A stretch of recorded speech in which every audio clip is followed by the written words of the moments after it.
Ladies and gentlemen, the Elimination Chamber 2019 was amazing, but if you want to spend it's that long, but it's even longer with the pre-show, and one of the best matches from the Elimination Chamber 2019 was on the pre-show, so if you want to watch that, then you'll have to spend more than 3 hours and 16 minutes of your life. Now, I didn't pay attention to anything of the pre-show except for Buddy Murphy versus Akira Tozawa for the Cruiserweight Championship. Now, I spent more than 3 hours and 16 minutes on this pay-per-view because I had to write notes, and I was up until like 3 o'clock in the morning doing it, but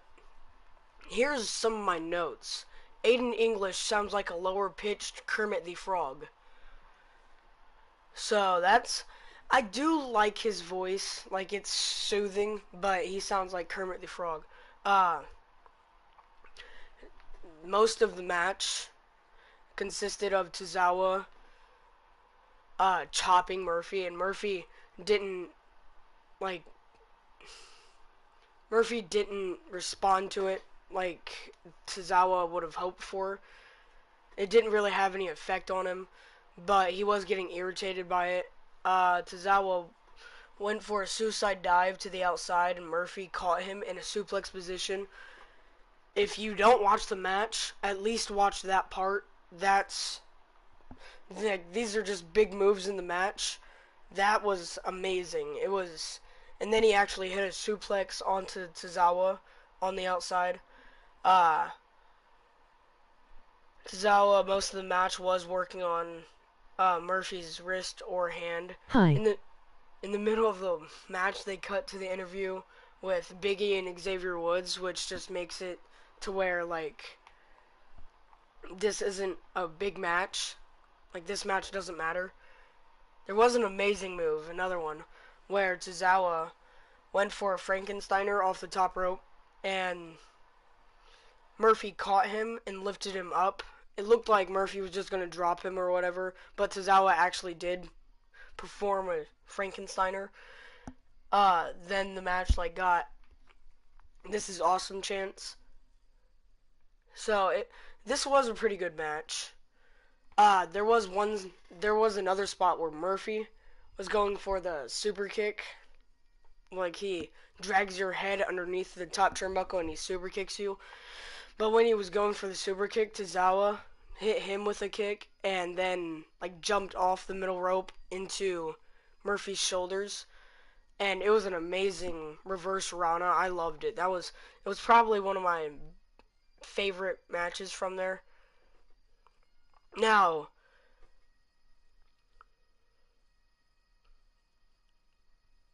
oh yeah, after the reverse Rana, because of Murphy's He selling of the can move, Frankenstein me. after the selling of Murphy, he rolled out of the ring, and Tozawa went for two suicide dives, and about a minute later, Tozawa got Murphy locked into a Black Widow. They were calling it something else. I'm guessing it's one of his actual signature maneuvers, but I call it Black Widow because of AJ Lee. But eventually, when he was in the Black Widow, Murphy countered it into a Murphy's Law, which was awesome, and he picked up the victory. That was probably like a 3.5-star match, something like that. I mean, it wasn't. The only things that brought it down is because it was on the pre-show and it wasn't made a big deal like it should be. It was really cool, which definitely says that he's a face because he mentions that he can't wait to watch his buddy Finn win the Intercontinental Championship. Because if you don't know, Finn Balor is a baby face. So if you like hear flipping of the pages, I have like 35 pages of notes for this one pay-per-view. Yeah, I have no life. But anyway, we went to the main card. The first match on the main card was the Get the belt, elimination. boy, and I. Wait, who is that? Hold on. Cotton Candy A. All right, all right. So that's ow. Um, so the first match on the main card was actually the Elimination Chamber match for the women's tag team championships. Tag team championships. That uh, it was Bailey and Sasha Banks versus Mandy Rose and Sonya Deville versus Nia Jax and Tamina versus the Riot Squad versus the Iconics versus Naomi and Carmella. Okay, that's a lot. Well, the first ones that were out were Carmella and Naomi. They had a visually appealing entrance with a lot of lights. It was really cool. Uh, then it showed that Beth Phoenix was on Dang, her commentary. nips make me hard. Oh my god. Well, anyway, it showed that Beth Phoenix was on commentary for this match because it's a women's match. Then the Riot Squad came out next, then the Iconics. Then Renee Young said something very interesting, which I was thinking throughout all the entrances. They were like smiling during their entrances, and I was thinking, why are you smiling when your career is going to be shortened by this match? Because it would be, and Renee Young actually said that. She says a lot of stuff that I was thinking, which got kind of annoying after a while. Uh, then during the Iconics their entrance, they were mocking the other teams that were already in their pods. But then when Nia Jax and Tamina came out, they went by the Iconics pod, and the Iconics were mocking them, and Nia Jax like banged against the glass, and it was really funny. It was crazy. Oh yeah, if you don't know, I have the last four teams that were in the Elimination Chamber match. I have them on like this review or whatever. So you can only see the last four teams that were actually in the match. So that's kind of a spoiler there. Then Mandy when Nia Jax and Tamina came out, it was revealed that Sasha and Bailey were gonna start the match off with Mandy and Sonya. Too bad their outfits aren't white and they're not fighting with water. Oh my god. I swear.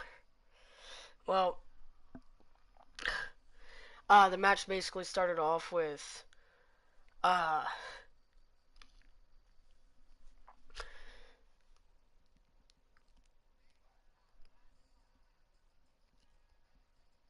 oh yeah.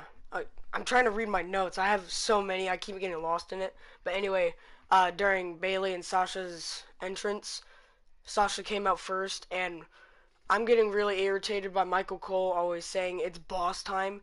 It's to the point where he's interrupting the other commentators. Like, they'll be saying something about the match that's actually interesting.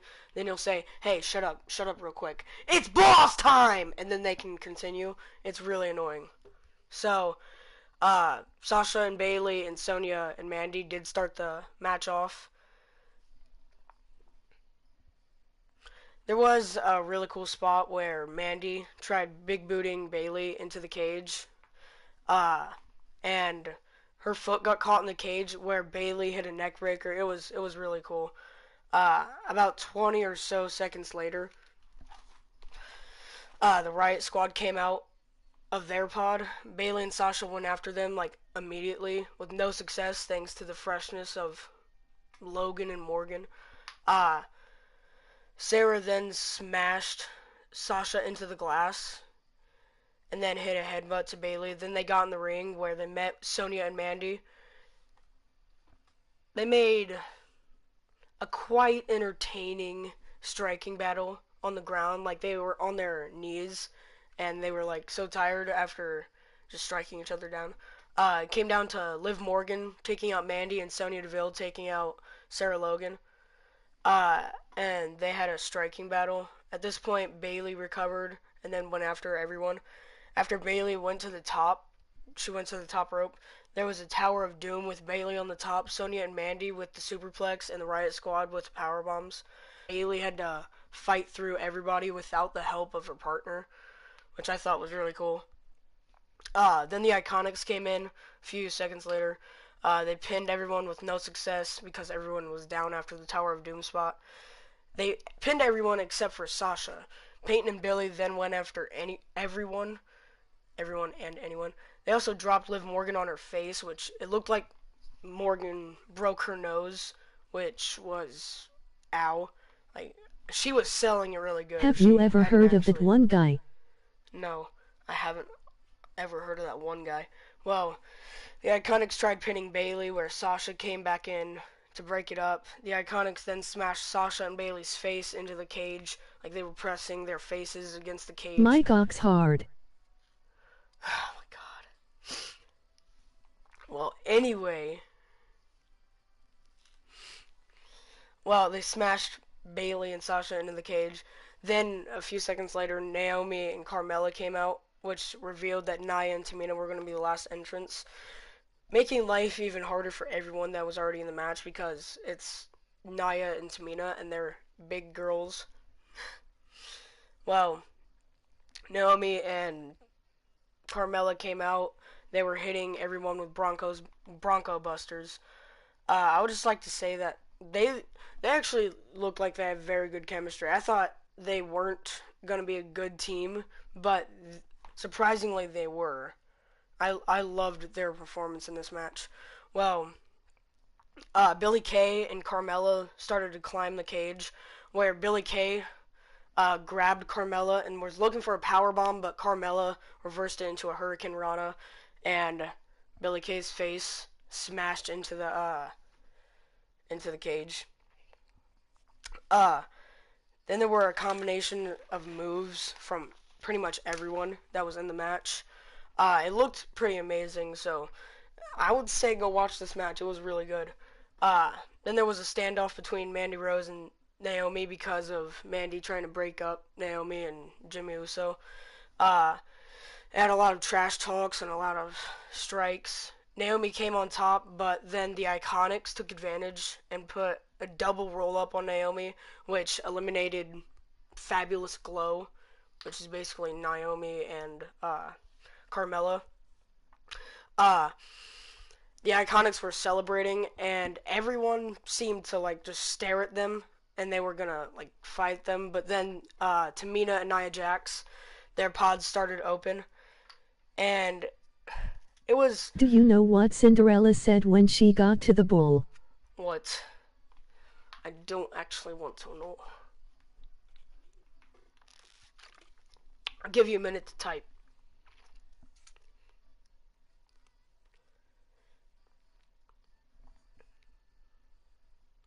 I don't want to start talking and then you just interrupt me again.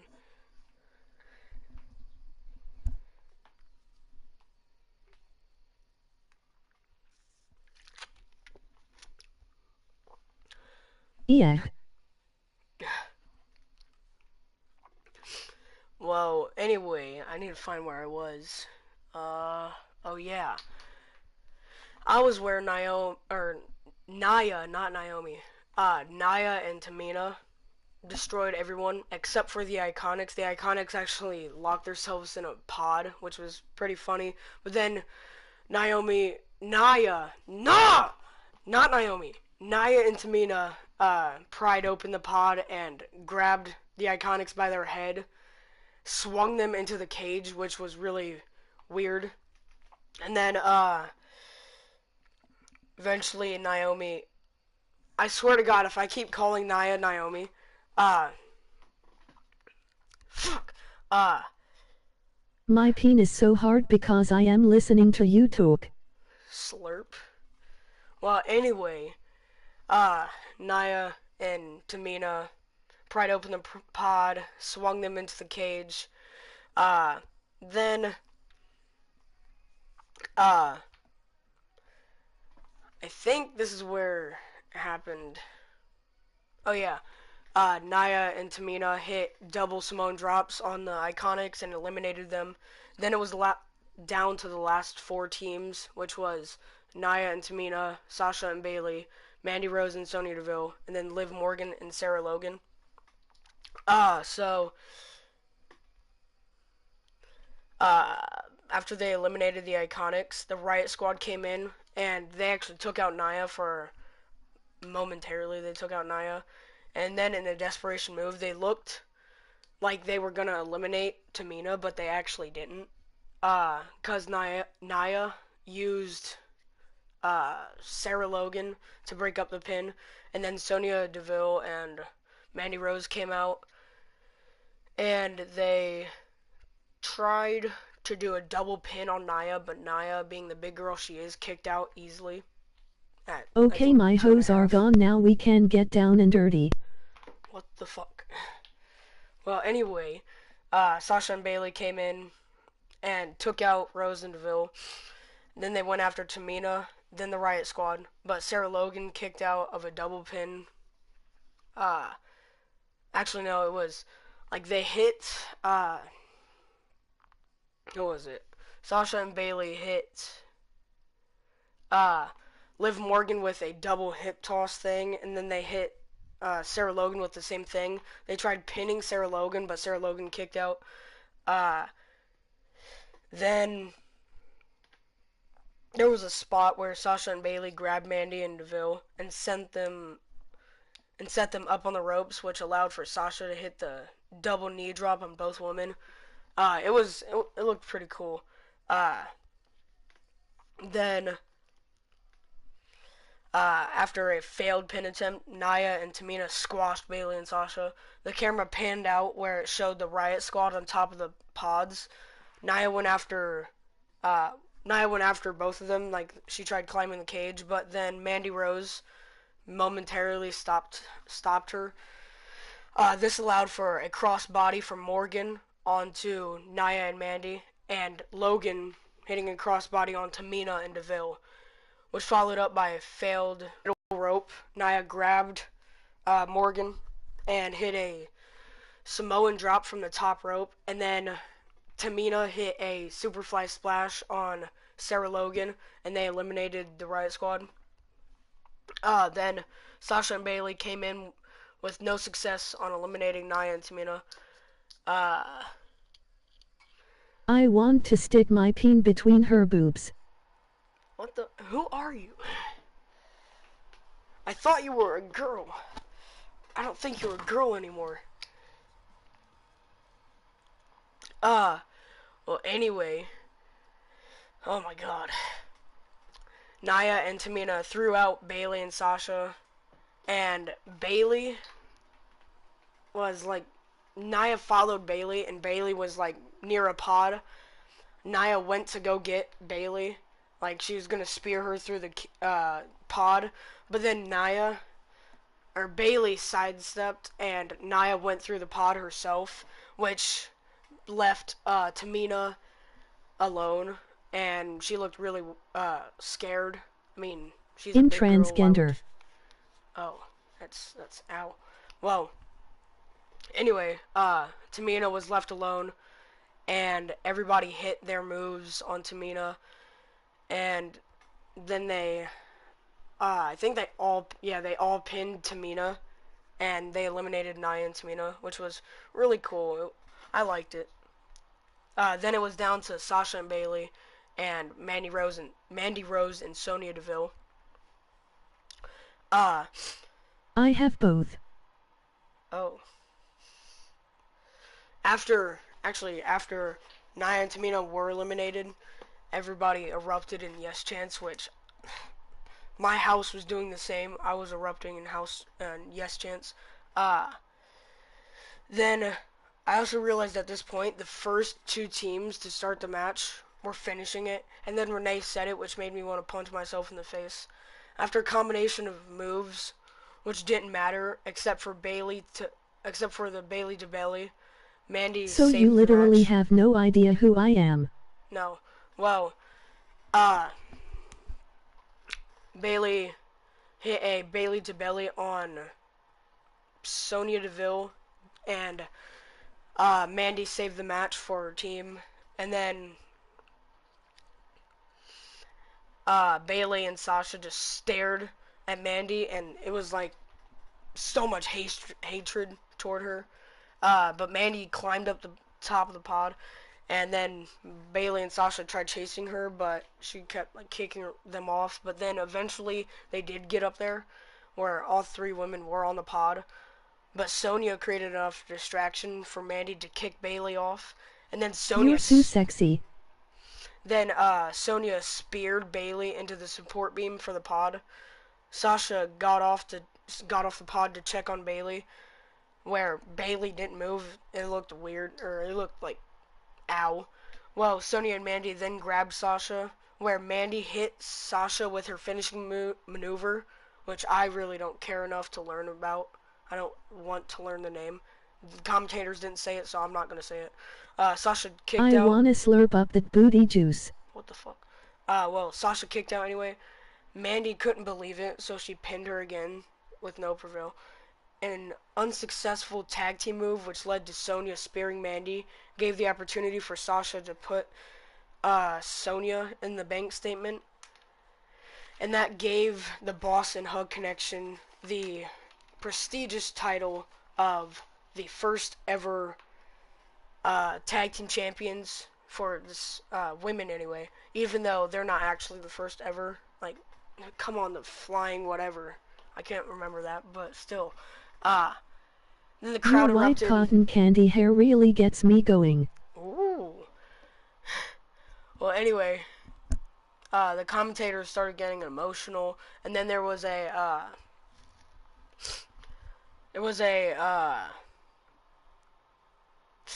post-match interview. Bailey and Sasha were speechless, but they were speechless for so long that the crowd just started chanting, "You deserve it," which I think they do for everybody that gets a title, unless it's like Roman Reigns or Brock Lesnar. Well, anyway, the commentators started getting emotional and stuff. I would rate that like as a 5-star elimination chamber match. Not like there wasn't too much technicality to it, but it was still really good. How old are you, Daddy? Slurp 14, boy. It had physicality, comedy, and emotional tears in the end. So I think it was great. Go out of your way to watch it if you can. Then there was a video package for The Miz and Shane McMahon, which was the next match. During The Miz and Shane McMahon's entrance, The Miz was congratulating Sasha and Bailey. He also added that he was dedicating this next match to his dad, daughter, and wife. And then his wife, Oof, too Maurice. young for this daddy dick. Then his wife, Maurice, came out. The Miz and Maurice announced that they have too much sex, aka they're having another baby. I would just love to add the Usos are my favorite team in the WWE that isn't the Revival. They are so good. I was tired at this point because I had been writing notes for the Elimination Chamber match. So, when the Usos came out, they were like so hype, and which actually made a tired, crazy maniac hyped up. Like it was great. I love the Usos. But anyway, there was also a great line to 6ix9ine by Corey Graves. Like they said, the Usos. He said the Usos said Shane McMahon and The Miz are going to wish they were in witness protection like 6ix9ine is You gotta be a after thick 8-year-old teeny. after they're done with them. So I like how they like brought in pop culture instead of just bringing in wrestling references all the time. The match started off with quick pace with Jimmy and The Miz, but after The Miz almost got super kicked by both Usos, he started thinking of tagging in McMahon, but in the end he didn't. The Miz and McMahon were controlling the tempo of the match, working very well together, sending both Usos outside of the ring. The Usos then took control after taking a breath and using some cheap shots. They did get in control. The Usos were slowly dissecting The Miz, cutting the ring in half, making sure he wouldn't be able to tag in Shane. But at the same time, they were mocking McMahon and The Miz. Actually, one of the Usos, like, Give me your number and I will send you some hot nasty nudes. what the fuck? 567. No. Anyway, one of the Usos used one of The Miz's moves. I wasn't really paying attention who the Uso was because they're twins and shut up. Well, anyway, After The Miz did eventually get the hot tag, and Shane McMahon went after both the Usos with a lot of integrity. Uh, he then hit a coast to coast to Jimmy, but while trying it on Jay, he got super kicked in the face, which looked pretty cool. Jay hit the Uso splash, but The Miz broke the pinfall. Eventually, The Miz got tagged in with a hot tag, and he hit a springboard double axe handle. To my surprise and everyone else's, that was great by The Miz. I didn't think he would be able to do that. He's more like a showboating guy instead of like a technical wrestler, but he was great here. He then acted like he was surprised. It looked really cool. Throw inch and a pink kitty cat on the same body. No, the fuck. Well, anyway, The Miz got fired up, but he was hit with a Samoan drop by, I think, Jimmy. I'm not sure. He missed a the Uso missed a butt splash, and then he got DDT'd where The Miz tried to pin, but it was a near fall. Uh, The Miz hit a baseball slide to one of the Usos, and he started to tear apart the announce desk. Jimmy accidentally takes out Jay while he was trying to splash The Miz, but The Miz pulled Jay in the You way. will when you tell me your number. Then he hit Jimmy with a big boot. The Miz grabs Jay and puts him on the announcer's table, which he had already like taken all the stuff off for.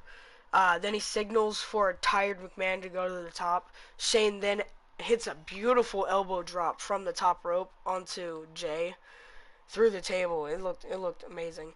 But then it looked like Jay and McMahon were both dead, so that was kind of bad. But anyway, The Miz rolled Jimmy into the ring Fag. with an unsuccessful roll up by both men. The Miz, uh, the Miz got super kicked by Jimmy. Jimmy went to the top rope, but he got rolled up from the Uso splash. But then they both stand up. The Miz hits a skull crushing finale on Jimmy, but Jimmy kicks out, and while kicking out, he rolled The Miz up and got a 3 count. So your new SmackDown Live Tag Team Champions are the Usos. But as the heartbreaking defeat set in, The Miz mouths to Shane, "I'm sorry for obviously losing the match." The Miz then walks to Shane and helps him up. Then they walk to the ramp. Well, On the alright, pretty kitty, give me them tits. what the fuck? On the way up, Shane is patting the Miz's head, which I thought would like make more emotional, like a more emotional status for when the Shane McMahon was going to uh, turn on the Miz, but actually it didn't happen here. I thought it was going to.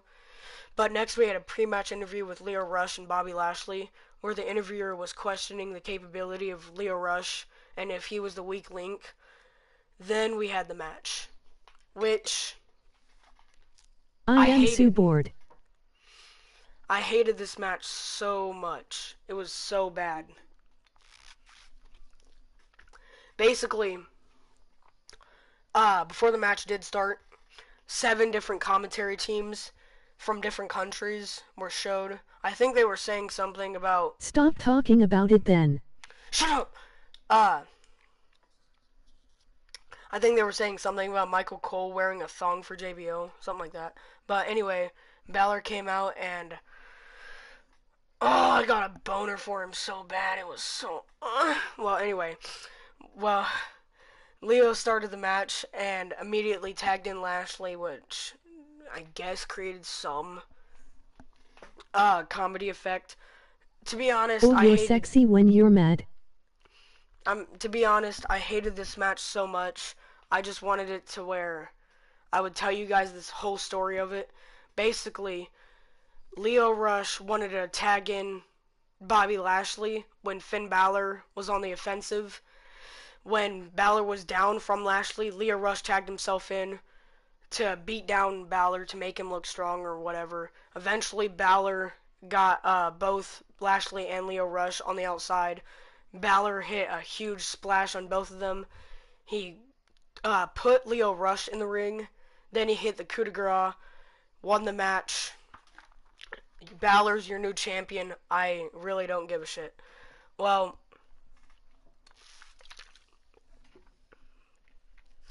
I was also thinking, all new champions were crowned. Like Balor Will won you the. stick your peen in my kitty and make me scream daddy? I think this is Logan now. But Balor won the Intercontinental Champion. Uh, the Usos won the Tag Team Champions, and then, uh, like on the main card anyway. And then Bayley and Sasha won the Women's Tag Team Champions. So every new champion except for the pre-match, pre-show, every champion was crowned, or every new champion was. Until this match, which was obvious it was going to happen. Basically, here's how the match went. Ruby Riott immediately attacked Ronda. Oh yeah, Charlotte Flair was on the outside just Do you watching. like wearing thongs? 'Cause I really want to see you in one. Ruby Riott went after Ronda immediately with a loose Thesz press and started punching on her. Ronda flipped her over. Ronda flipped her over again. Ruby, like the chicken she is, went outside. And then, like after a few minutes, she got back in. Ronda Rousey hit the Piper's Pit, then got her in an armbar. Ruby tapped. I didn't give a shit. How big is your So, peen? 88 inches for you, Dad. Well, anyway, Charlotte Flair came in the ring. She was staring at Ronda Rousey, and they were having a stare off until Becky Lynch came out from the crowd, and they were all having a stare off. And Becky Lynch, with her crutch, started beating down Charlotte Flair for at least 2 minutes. At least it was amazing. But then From the uh, ground. Becky offered her crutch to Ronda Rousey so that Ronda can start to beat down Charlotte. When Ronda Rousey got close to Charlotte, fucking Becky hit Ronda in the back with the crutch, beat down both women with the crutch, and then security came out, took Becky away from the situation. It was amazing. But while Ronda Rousey and Charlotte Flair were trying to recover, the next entrance was out.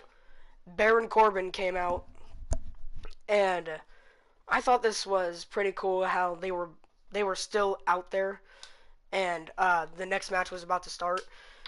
So Rhonda is Baron, so sexy. yeah, I know, right?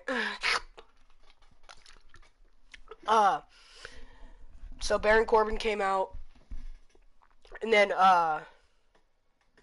while I was trying to masturbate to pics of the man, I heard the yell of Strowman, which made me pull my dick off. So I guess I'm a girl now. So anyway, uh, the match started with Corbin smacking Her Strowman in big the. biceps.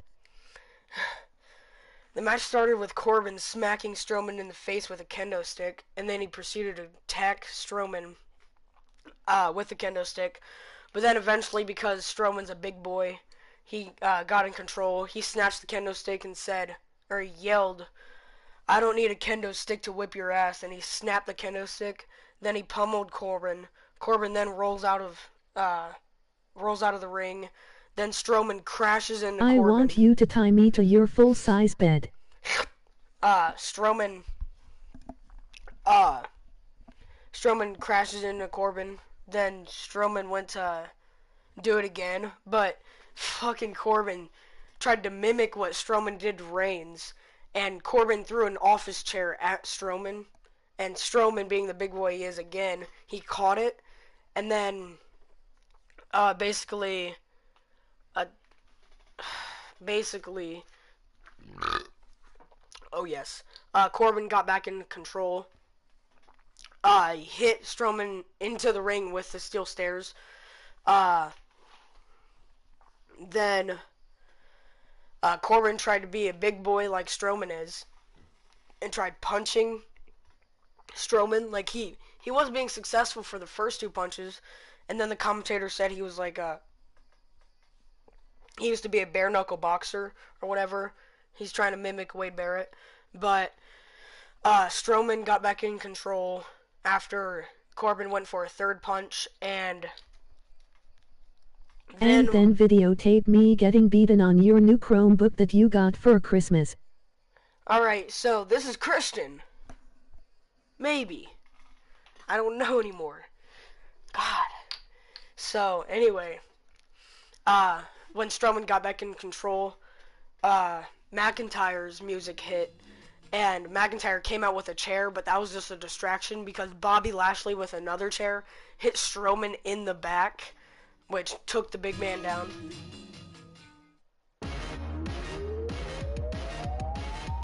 Fuck. Well, that was kind of weird, my dude.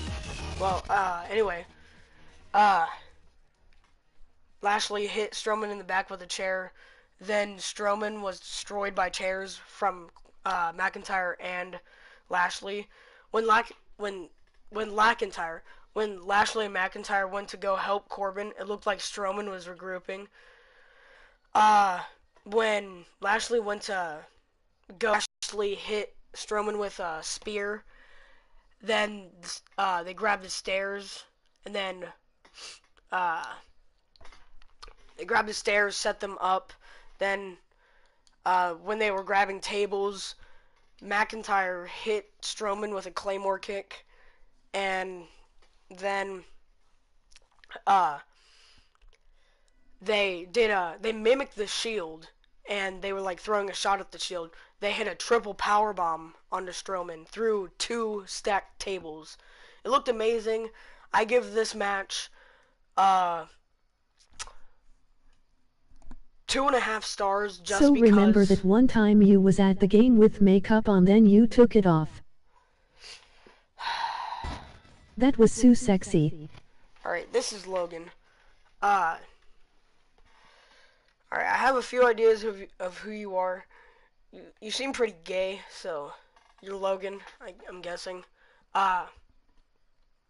Anyway, uh, I found it stupid how Lashley was like celebrating even though he had lost his championship to Finn Balor. But I give this match like a 2.5 stars just because of how extreme it was. It was only like 5 to 10 minutes. I wasn't really paying attention to the time, but it wasn't a long match like I was expecting. I knew this was going to be like one of the main event ones because it's Strowman, but I did love how it wasn't a long match, which was really good.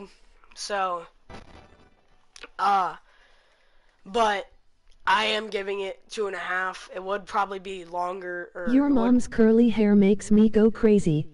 it would probably be like 4 stars if it were different people.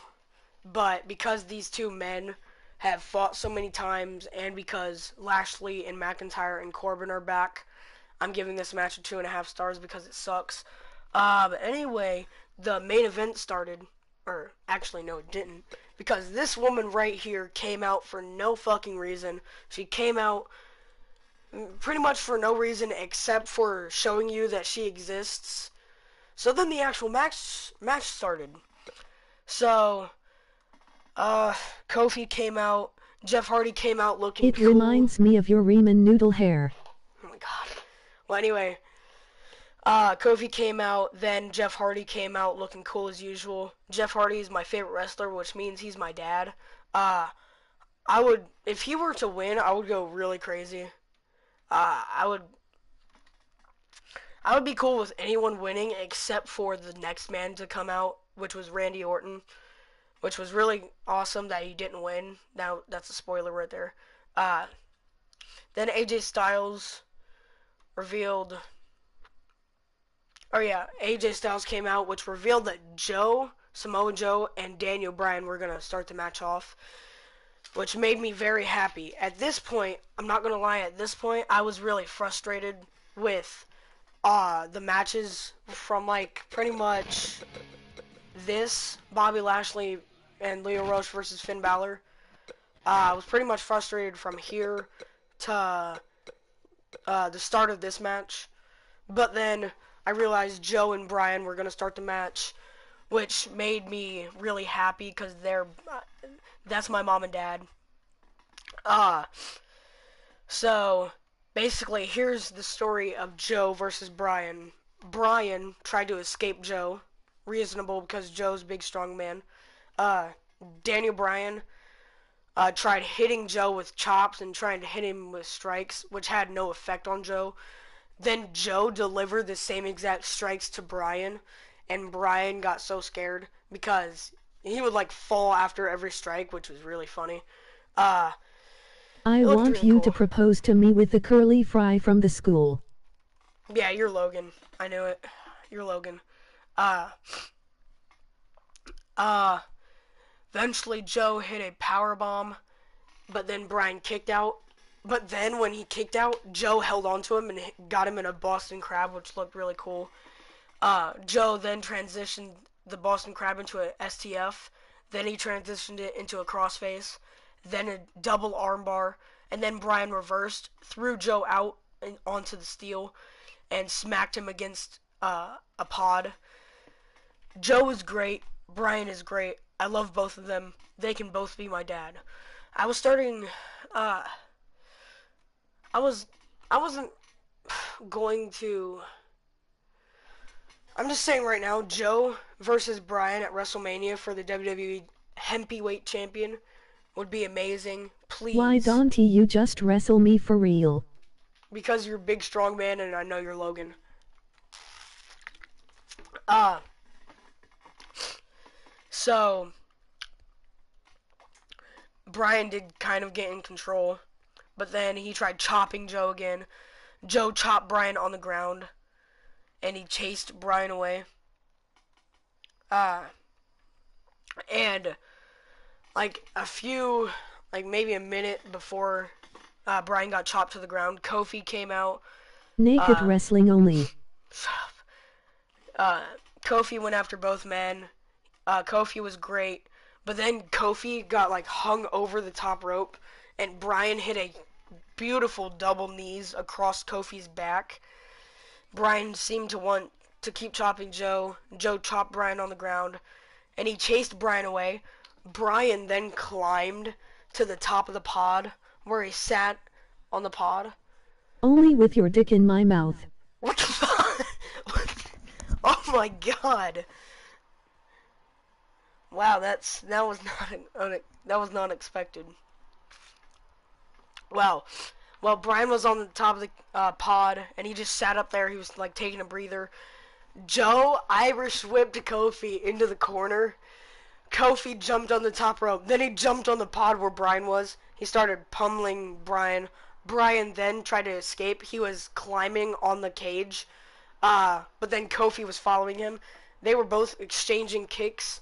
Brian eventually fell because Joe like dragged him down. Then Brian and Joe were like having a scuffle. Kofi he was still on top of the cage. He like free falled into Joe and Brian, and it looked really cool.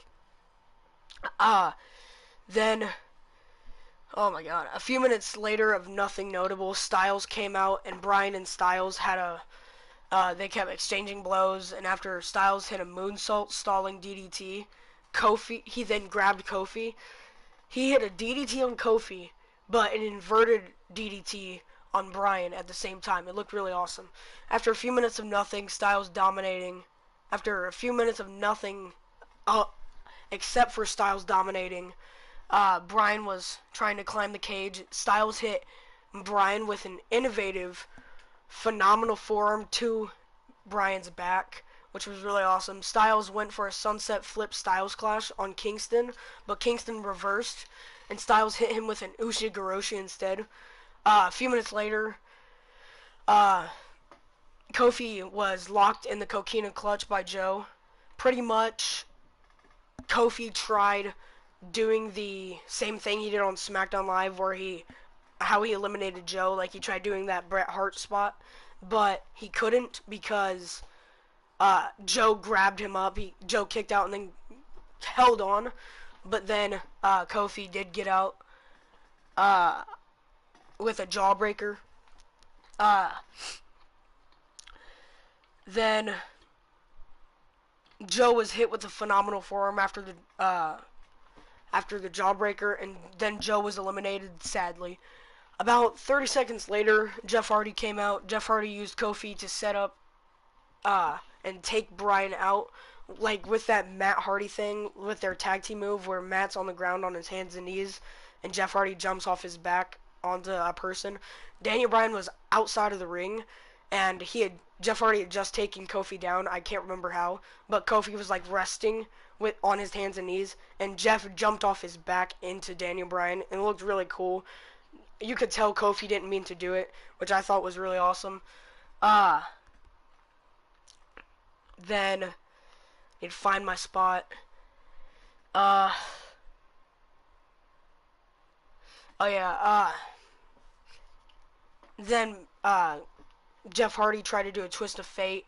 AJ Styles hit him with an amazing Pele kick. Jeff Hardy was then tossed out into the pod by AJ Styles. Both then fell off the top rope at the same time. It looked really cool. At the same time, Bryan is killing Kofi with the cage. He's like smashing his face into the cage and all that. Like there were two action sequences going on at the same time, which I thought was a change of styles. Uh, then uh, Jeff Hardy set AJ Styles on top of the top rope, and he was like dangling over it. Jeff Hardy went to the top of the pod, hit a swanton bomb onto AJ Styles' back, which looked really awesome. But then when Jeff Hardy got up, Daniel Bryan hit him with a running knee, and then eliminated Jeff Hardy. Sadly, Jeff Hardy's my dad. Please make him my dad, please. Well, uh, then Daniel Bryan like set AJ Styles up in a tree of woe position. Then Daniel Bryan tried hitting a superplex on Kofi Kingston, but since AJ Styles was on the tree of woe, he like brought himself up. He grabbed Bryan's back while Bryan was trying to do the superplex on Kofi. Styles hit a German suplex on Bryan, Are you and charity? it was a super cat. Bryan hit a superplex on Kofi. It looked really awesome. Uh, and then at the same time, AJ Styles hit, but a few minutes passed. Uh, Styles looks for the phenomenal forearm on Kofi, but Orton had been taken out of his pod or whatever. But Orton hit an RKO off the top rope on Styles when he was trying to hit the phenomenal forearm. Corey calls it the phenomenal RKO, which looked really cool. Styles is eliminated. Orton then hits vintage Orton off the top rope to Kofi. After Orton is waiting for Kingston, Bryan goes after Orton, which gives time for Kofi to recover. And then Orton goes for the RKO, but Kofi Kingston instead hits the Trouble in Paradise and eliminates Randy Orton. Which this was a great sequence of events. After an exchange of blows between Kofi and Bryan, and then the It Kicks, Kofi hits the SOS on Bryan, but Bryan kicks out. Bryan trash talks Kofi while beating him down. After 3 huge corner drop kicks, Kofi hits the standing foot stomp, but gets a near fall. It looked really painful. Like, you could tell it was botched, but it looked beautiful at the same time. Kofi then rams Bryan into the cage like a jabillion times, and he was like, Kofi was like, saying, this is my time, because he had been in the company for 11 years, and he was never been the WWE champion. Then Kofi goes for a bulldog into a pod, like he was getting a little too cocky, but Bryan throws him into the pod. Then it looks like Bryan is going to be able to hit that, able to just pin him there. But Bryan goes for a running knee and gets a near fall. Bryan goes for the running knee again, but he gets hit with a Trouble in Paradise and a near fall into a roll up with another near fall. Kofi gets put into the Yes Lock, or into the Bell Lock, but he makes it to the ropes. Kofi chases Daniel up the pod, and then it looked like Kofi was smacking Daniel's head into the glass, which I was like, I hadn't touched my controller for a long time and it turned off. Well, anyway, I was kind of worried about Bryan because he had to retire because of concussions and he was being smacked into the pod. But anyway, it looked painful. But anyway, they teased 2 superplexes off the pod, and they were like far back on the pond, so it would have been like very dangerous. But anyway, they didn't hit it, and eventually they both got off, and uh, Kofi misses a splosh. Kofi misses a splash from the top of the pod. Then Brian, Brian's like, he's like recovering because he like rolled out of the way from the splash from the top of the pod. He then hits Kofi with a devastating, huge, huge running knee. Like Kofi flips and all, and then I thought Kofi was gonna win. It would have been the greatest thing ever for Kofi to win, but Daniel Bryan retained his title. Then the New Day came out and Kofi got a standing ovation. They said, "Thank you, Kofi," even though he wasn't going to retire. But I would give that like a 5-star rating for the Elimination Chamber. It was definitely better. Well, I wouldn't say that. Like the tag team Elimination Chamber and the singles Elimination Chamber, they were both like on the same level. They were both great. I love this pay-per-view, even though it took me like 5 hours to do notes and actually watch it. But I enjoyed it. If you can, please go out of your way to watch the Elimination Chamber. I don't know what that was. But please go out of your way to watch the Elimination Chamber. I would give this whole entire show. Well, this match was great. This match was great. This match was killer. That match was amazing. This sucked. This sucked. This sucked. This was great. I'll give it like a 3.5 just because these three bring it down. But if you can, please go out of your way to watch it. Have a nice day. Crazy Mania Gaming is out. Peace.